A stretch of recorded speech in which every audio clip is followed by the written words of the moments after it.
It wasn't a guy, it was a girl, and now she was pulling away. I got into my car and started to follow her. Now at last I had time to think. Maybe I could piece this thing together. I thought back to the basement. It was pretty dark in there. I remembered the one good look I got at the stranger when he or she was standing at the desk behind the desk lamp. The stranger was wearing a dark top, but was it black or navy? I wasn't making fashion assessments at that moment. What about the stranger's figure? I'm a 22-year-old guy, and I do notice that kind of thing. But I had other things on my mind this time, like discovering the secret of a century and living to tell about it. Besides, the top was dark and the room was dim. I guess I just didn't pick up on any clues. I focused on the car in front of me. I couldn't afford to lose it in traffic. I made a note of the make, the model, the color, the decals. Wait, there was that logo again. Did she go to the college where Professor taught? It made sense. Maybe she picked up something the way I did, and then went snooping around the way I did, and got lucky the way I did. Except she had the letter, and I didn't. I could change that, though, if I caught her, but now I had trouble imagining myself taking them by force. It was different in the basement. Now that approach didn't seem to make sense. I asked myself why. Well, for one thing, she was a girl. For another thing, she was hot. Maybe those things shouldn't make a difference, but they do. To this guy, anyway. Maybe there was another way. Sure there was. I could charm her. Wait, no, I thought. I don't have any charm.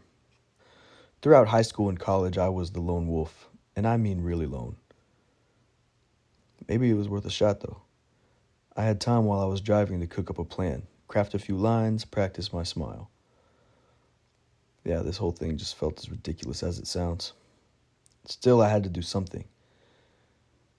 If I could get close to her, well, not that close. I mean, if I could follow her on foot long enough, maybe I could get my hands on that bag. I needed a master plan. She was pulling into the parking lot for an apartment complex. So much for a master plan. I was going to have to wing it. Hey, hello, excuse me, I called after parking a little ways away from her. She turned. Why did she have to be so beautiful? I was sure I was going to fall flat on my face. I had to try, though. Hi, maybe you can help me. She just looked at me. I must be really botching this, I thought. Yeah, do you go to school here? She just nodded. This was even weirder than I thought it would be, but I just kept rolling along. I was about to find out how good or terrible I was at winging it with a girl. I thought maybe you did. I looked up at the apartment building, feeling kind of sheepish. I guess you live here? She nodded again. Then I got it. She was even more nervous than I was. She had just broken into Professor's house and stolen the Poe letter. She had something to hide. Literally something she needed to hide, and some oaf was interrogating her in a parking lot.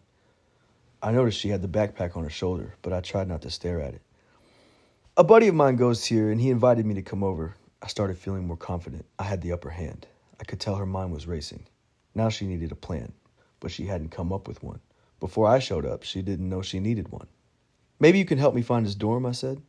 She finally pulled herself together to answer. Why don't you just text him?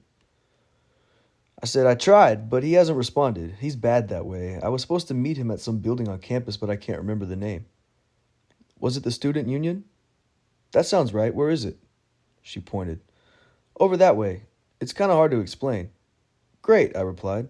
Maybe you can walk me there. Okay, now that was stupid. Why would it be great that it was hard for her to explain? She was going to be suspicious now, or not. She would think I was hitting on her and doing a really bad job of it. That was believable, especially coming from me. At last, my awkwardness with girls was going to be an asset. I could just be my bumbling self, and this plan would come together beautifully. Finally, I said, would you mind walking me? She laughed. She must get this all the time. She was flattered, I thought.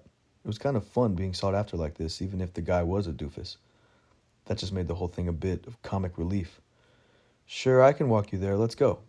She was less guarded, more at ease now. Now she thought she had figured out what was going on. I was feeling pretty good about this whole thing until I realized I had to make conversation for 10 minutes or more. Oh, and I also had no idea how I was going to get that bag. What's your friend's name? She asked. I really need to keep a stock of fake names in my mind for such occasions. Barney. Barney? Where on earth did I get Barney? Is there any living person named Barney in 2025? I don't think I know him, she said. She laughed a little nervously. It's a big place. Yeah, that's what Barney tells me. I couldn't hold up this conversation much longer. She had eased up a lot now. She had the upper hand. And, well, I had just told her that my friend's name was Barney. I clearly wasn't thinking straight. She said, I actually don't know many people. There aren't many English majors here. That caught my attention. Maybe that's how she knew Professor. We walked on.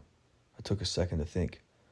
Barney's an English major, too. He told me about his American lit professor, some guy who's really into Poe. Before she could catch herself, she said, Oh my gosh, I have him too.